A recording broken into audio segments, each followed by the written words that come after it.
extremely proud to be able to introduce this book to you and introduce Dora and her life's work.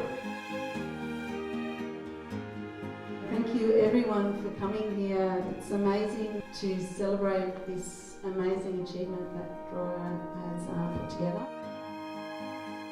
They start off with putting one colour on top of the other colour and usually just sort of scribble around a bit, and we call that the scribble stage.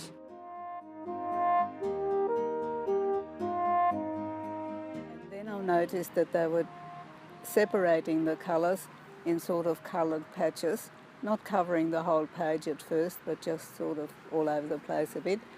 And I started to call that topology, and that comes from the Greek word of place, yes. Pink and green. Wow. And orange. Wow. How did you make green? Putting the blue, the yellow and the blue, and mix green. Wow.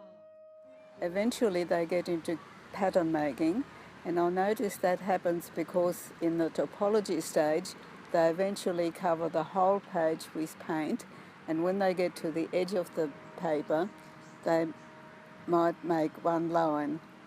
In one painting you can see a line, and then another second or third painting after that you see there might be a couple of lines to start off with.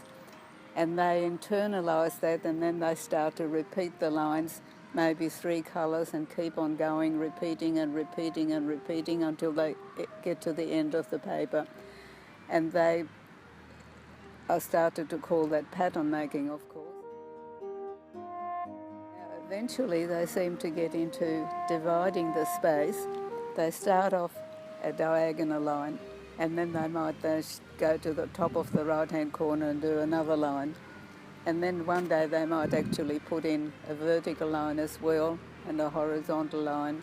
And it just so happened that a teacher who was teaching primary school discovered that he could teach them, he was teaching year 4 and 5, that he could tell them about angles and fractions. And that was a wonderful idea because that got me into the idea of sort of thinking about mathematics.